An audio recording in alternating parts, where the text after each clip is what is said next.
evening. I'm Laura with Laugh Pig. Welcome back to the Laugh Pig Kitchen.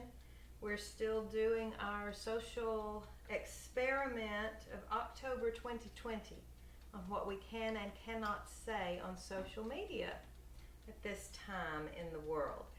And we're having a terrible time raising the rile of the censors and the fact checkers and all. And I've been saying a lot of the same things that other people have been blocked for. So we're just trying to figure it out. It's a homeschool project and we're still going because nobody shut us down yet. So while I'm making dinner this evening, I thought we would have a short discussion, or maybe we're opening a discussion because we'll talk more about it, I'm sure, on science. Science is in the news a lot lately. Medical science, health science. We've learned lots of new words this year. Epidemiology, immunology, virology, things like that. And science, medical science, whatever.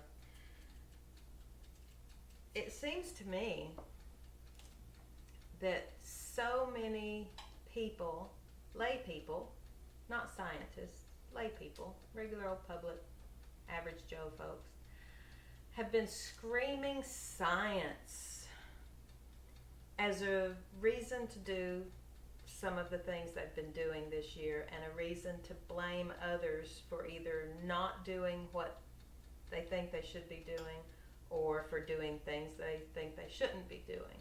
And they scream science. And the science around the coronavirus and this entire production of a pandemic, much like the coronavirus itself. Do you remember when this first started? And it was called the novel coronavirus. Novel. Like, oh, that's a novel idea. That's new and something I hadn't thought of before. Novel, new, something we don't know much about, don't know anything about.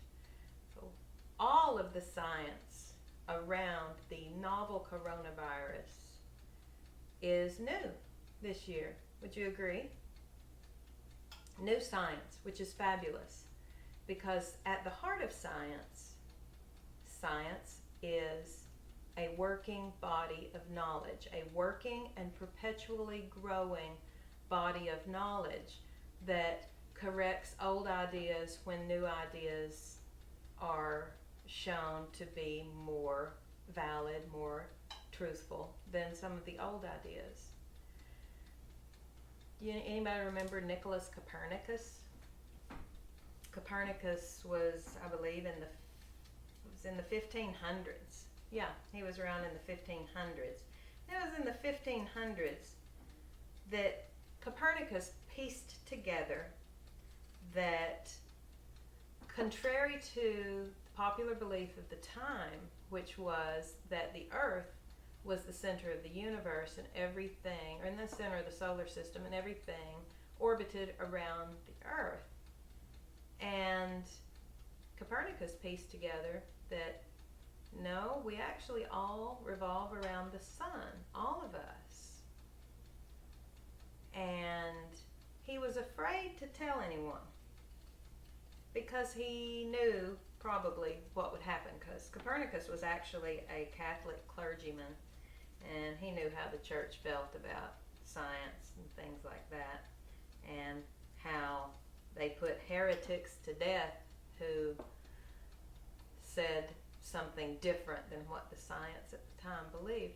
So it was almost just a few years before Copernicus died that he told the world his theory that the sun was the center of our solar system, and probably at that time I think they thought the center of the universe.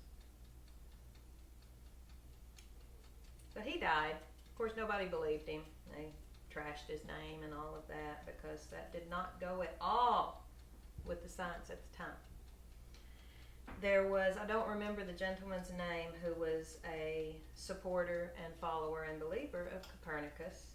And after Copernicus died, he continued pushing the agenda that the Earth was not the center of the solar system or the universe. He was actually put to death for that. He was put to death for an idea that was too difficult for anybody to accept, because they accepted their old idea, even though none of them had proof of it. Nobody had any proof. They couldn't go out into space. They didn't have telescopes yet to see what was going on out there. They're just observing from the ground and doing the best they can with looking way out there into space, seeing what's out there. So that's kind of a nice example. Not very nice, but it's an example of how we cling often to science, because it makes us feel like things are stable. Our foundations of knowledge are stable. We know that because of science. And then science finds something new that changes the theory, that changes the reality, that changes what we know. And it's really difficult because we humans are resistant to change. Change is not comfortable. So we'll leave Copernicus back in the 15th century. And we're coming back to 2020, where we have a novel coronavirus that presented itself to the world about 10 months ago.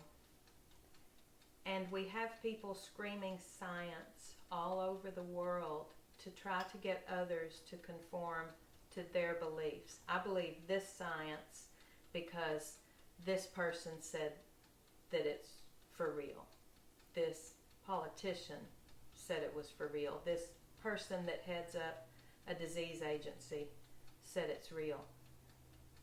And as we've gone on this year, more and more and more scientific evidence and data is being churned out by the hour, I'm sure, because so many people around the world are studying this. So many scientists, so many doctors, so many researchers are studying the novel coronavirus and what it's doing inside the human body, how it's transmitted, this, that, and the other. So it's interesting to me how many people are clinging to this brand new science.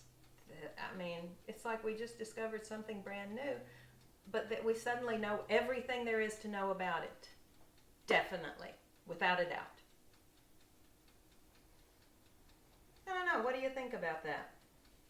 Can we talk about science being a continuously growing and working body of knowledge? And that what we know right now about the coronavirus is probably a snowflake on the tip of the iceberg of this entire business. But yet we are hanging our hats on certain beliefs.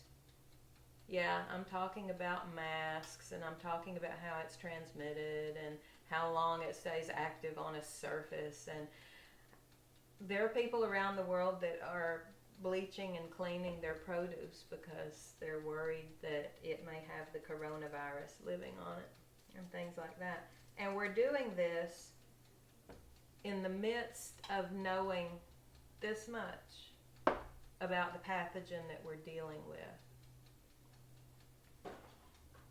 Just a thought, just something to throw out there. And we'll have more discussion on it later. I'm not going to drag this on for terribly long.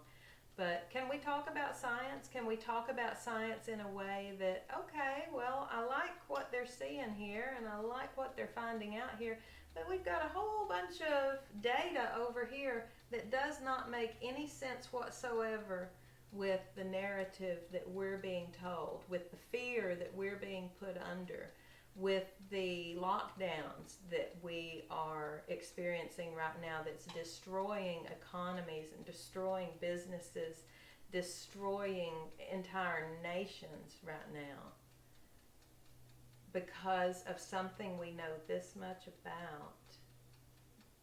But we are so fearful of it because we've been told to be so fearful of it that I don't know that we're truly opening our scientific eyes and being patient to find out the real facts around this, instead of swallowing what we're being spoon-fed willingly, eating it up willingly from mainstream media, from our governments, from the people who want us to stay scared. Why do we all have to be so scared during this time? What does the fear do? Maybe we'll talk about fear a little bit next time. This video is probably not going to get me censored or anything, but it was just a few thoughts I had while I was making dinner, and I wanted to share them. So we're still here. We're still going to try to see if we can rile up some censors and see what we can and cannot say in 2020. But just a few things to think of. So I'm going to finish dinner. You guys have a great night. From the Laugh Big Kitchen, this is Laura. See you next time.